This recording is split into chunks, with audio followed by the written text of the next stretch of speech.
ओडिशार भुवनेश्वर सबुजिमा मध्य अवस्थित ऐतिहासिक खंडगिरी एवं उदयगिरी गुंफागुड़िक प्राचीन भारतर समृद्ध सांस्कृतिक ऐतिह्य एवं स्थापत्य दक्षतार प्रमाण। सहर को अणदेखा करी बालीपथर पहाड़ में खोदित एही गुंफागुड़िक अतीतर एक झरका भाव कार्य करे, जहा परिदर्शक मानकु एही पवित्र स्थान रे बास करुथिबा तपस्वी, सन्यासी एवं विद्वानक जीवनर एक झलक प्रदान करे। ऐतिहासिक गुरुत्व। खंडगिरी एवं उदयगिरी गुंफागुड़िक कलिंग राजवंशर सम्राट खारवेलଙ୍କ राजत्व काल रे ख्रीष्टपूर्व द्वितीय शताब्दीर एही पत्थर कटा मठगुड़िक जैन भिक्षु एवं जैन धर्मर अनुगामी मानक पई आवास स्थल भाव कार्य करुथिले, जेउमाने पहाड़र प्राकृतिक सौंदर्य मध्य एकांत एवं आध्यात्मिक ज्ञान खोजुथिले।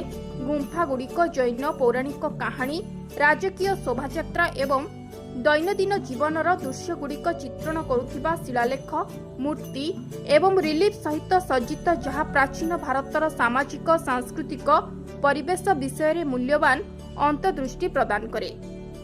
स्थापत्यर चमत्कारिता।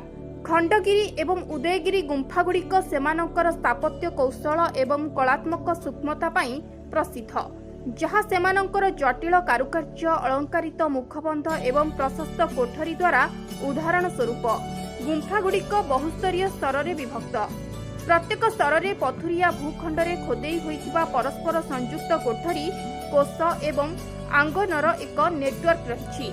उदयगिरी राणी गुंफा एवं खंडगिरी हाथी गुंफा सबुठारु उल्लेखनीय गुंफा मध्यरु गोटिए, जेउथिरे विस्तृत भावरे खोदित स्तंभ, साजसज्जा, मोटिफ एवं देवता देवी एवं स्वर्गीय प्राणी को मूर्ति रही।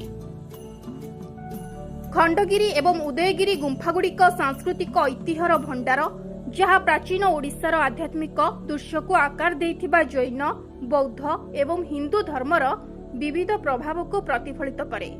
गुंफागुड़िक बौद्धिक उत्साह, कलात्मक अभिव्यक्ति एवं धार्मिक सहिष्णुतार एक अतीत जुगर साक्षी, जेउठारे विद्वान, कारीगर एवं भक्त माने समन्वय सहवस्थान करी भारतीय सभ्यतार समृद्ध टेप्रिस्टेट योगदान देउथिले। आज गुंफागुड़िक परिदर्शक मध्य विस्मय एवं प्रशंसा को प्रेरणा दे आसुछंती, जहा आज भारतर सांस्कृतिक एवं कलात्मक इतिहासर स्थायी ऐतिह्यर स्मरणकारी भाव कार्यकारी करुछि। ऐतिहासिक एवं सांस्कृतिक गुरुत्व सहित खंडगिरी एवं उदयगिरी गुंफागुड़िक लोकप्रिय पर्यटन स्थल एवं प्रत्नतात्विक स्नान भाव समसामयिक आकर्षण बहन करती। गुंफागुड़िकु परिदर्शक माने गाइड टूर रे आरंभ करि परिबे। गुंफागुड़िकु परिदर्शक माने गाइडेड टूर आरंभ करि परिबे, सांस्कृतिक कार्यक्रम रे जोग देई परिबे एवं स्थानीय कर्तृपक्ष एवं ऐतिह्य संगठन द्वारा आयोजित ऐतिह्य पदयात्रा रे अंशग्रहण करि परिबे। स्थायी पर्यटन अभ्यास, गुंफार ऐतिह्य संरक्षण एवं सेमानंकर स्थापत्य अखंडता को संरक्षण करिबा पई प्रयास चलिछि, जहा निश्चिंत करिबो जे भविष्यत पीढ़ी एही प्राचीन आश्चर्यजनक जिनिसगुड़ी को प्रशंसा एवं आदर करि परिबे। भुवनेश्वर खंडगिरी एवं उदयगिरी गुंफागुड़िक भारतर स्थापत्य ऐतिह्यर अनंत संपत्ति, जेउठारे इतिहास, आध्यात्मिकता एवं कला, पत्थर एवं कल्पनार एक समन्वय मिलित हुए। जटिल खोदित कोठरीगुड़िक अनुसंधान करिबा, आखपाखर भूदृश्यर शांत सौंदर्य को चिंतन करिबा किंबा प्राचीन जैन धर्मर रहस्यगुड़ी को अनुसंधान करिबा हेउ, एही गुंफागुड़िकु आसुथिबा परिदर्शक माने निश्चिंत भावरे सेमानंकर कालजयी आकर्षण एवं गभीर गुरुत्व द्वारा आकर्षित हेबे।